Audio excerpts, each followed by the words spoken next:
धराली में 60 लोग अभी भी लापता बताए जा रहे हैं।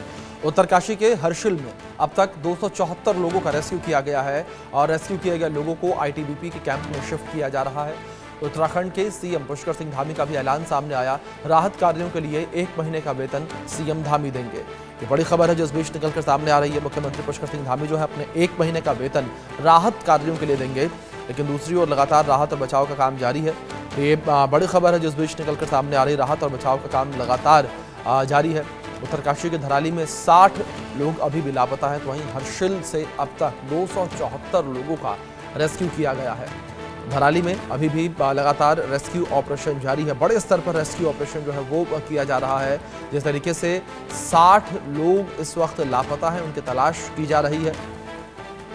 तो वहीं हर्षिल से भी 274 लोगों का रेस्क्यू किया गया है और 274 लोगों को सुरक्षित स्थान पर पहुंचाया गया है। ये अपडेट जो निकलकर सामने आई है और एक्शन में सेना इस वक्त नजर आ रही है। एनडीआरएफ, एसडीआरएफ को तैनात जो है किया गया है। एनडीआरएफ, एसडीआरएफ की टीमें जो है वो लगातार राहत और बचाव का काम कर रही हैं। लोगों तक मदद पहुंचाने का काम किया जा रहा है। रेस्क्यू के लिए लोगों को आईटीबीपी के कैंप में शिफ्ट किया गया है। ये बड़ी खबर है जो निकलकर सामने आई है। उत्तरकाशी के धराली में 60 लोग अभी भी लापता हैं। ये बड़ी खबर निकलकर सामने आई है। उत्तराखंड के मुख्यमंत्री पुष्कर सिंह धामी ने भी राहत कार्यों के लिए 1 महीने का वेतन देने की बात कही है। तो मुख्यमंत्री पुष्कर सिंह धामी जो है वो अपना 1 महीने का वेतन जो है वो दान करेंगे राहत बचाव कार्यों के लिए। जिस तरीके से लगातार राहत और बचाव का काम जारी है, लोगों तक राहत पहुंचाने का काम किया जा रहा है। और धराली में जिस तरीके से ये पूरी आपदा आई है, तो अभी भी रेस्क्यू ऑपरेशन लगातार जारी है। लोगों तक मदद पहुंचाई जा रही है। शुभम हमारे सहयोगी जुड़ गए, उनका रुख करेंगे अपडेट्स के लिए। शुभम, फिलहाल क्या अपडेट्स मिल पा रहे हैं, किस तरीके से रेस्क्यू ऑपरेशन जारी? जी बिल्कुल, बात करें तो रेस्क्यू ऑपरेशन पूरे युद्ध स्तर पर चल रहा है। सभी टीमें जो है तैनात है और सभी टीमों के द्वारा जो है रेस्क्यू ऑपरेशन में जो है तेजी लाई जा रही है। जहां हम बात करें तो हेली सेवा के माध्यम से लगातार उन प्रभावित जो क्षेत्र हैं थराली के, हर्षिल के, उन पर लगातार जो है खाद्यान्न भी पहुंचाया जा रहा है।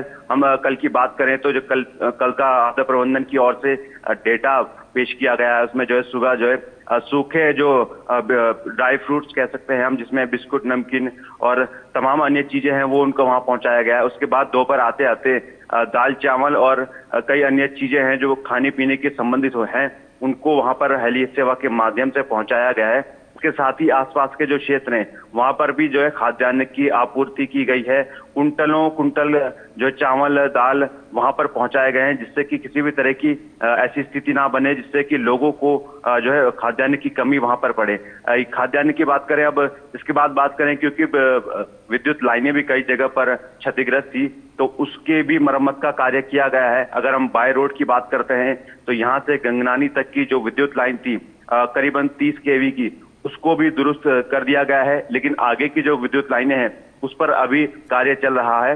और सड़क मार्ग की अगर बात करें तो सड़क मार्ग जो है बीते दिन तक यानी कि दोपहर तक यहाँ पर जो है नजदीकी भटवाड़ी के पास जो हम लगातार दिखा रहे थे, वो उसको टेम्परेरी तौर पर जो है मलबे को सड़क पर डालकर उसको प्लेन कर एक अस्थायी रास्ता बनाया गया है, जिससे कि यहाँ से जो भी खाद्यान्न या फल सब्जी हैं वो नजदीकी क्षेत्रों तक पहुंच सकें। और जब हमारी टीम वहां कल पहुंची तो हमने भी देखा कि वहां पर जो फल सब्जियां थी करीब 2 से 3 दिन बाद वहां पहुंची थी, क्योंकि गाड़ी रास्ता टूटने से नहीं पहुंच पा रही थी। इसके साथ हम बात करें, जो रेस्क्यू करके लोग लाए गए हैं उनको भी लगातार अपने गंतव्य तक या अस्पतालों तक वहां पहुंचाया जा रहा है। जो जाना चाहते हैं उनको जो है चिन्यालीसौड़, मातली या देहरादून और उत्तरकाशी, इस तरह से अन्य जगहों पर भेजा गया है। उसके बाद से जो है अपने वो गंतव्य की ओर गए हैं। तो जो है फिलहाल रेस्क्यू कार्य में काफी ज्यादा तेजी देखी जा रही है। हवाई सेवा की बात करें तो वायुसेना के चिनूक और MI-17 हेलीकॉप्टर काफी ज्यादा मददगार साबित हुए हैं। जहां चिनूक ने बड़ी हैवी मशीन को वहां पहुंचाया है, जिससे कि बेहतर से बेहतर वहां पर काम हो रहा है।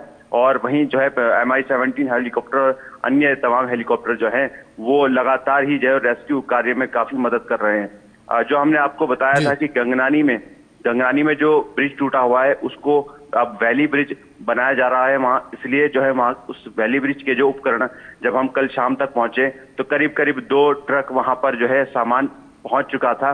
और उसके बाद जैसी सामान पूरा हो जाएगा उसके बाद उसको लगातार बनाकर उस वैली ब्रिज को कनेक्ट किया जाएगा, जिससे कि यहाँ पर जो मेडिकल टीम्स है, रेस्क्यू की टीम्स है, वो उस पुल, गंगनानी पुल को क्रॉस करते हुए आगे जो है बाय रोड आगे जाए और आगे जो कुछ रास्ते टूटे हुए हैं उनको भी जो है मशीनें पहुंचाकर वहां ठीक किया जाए।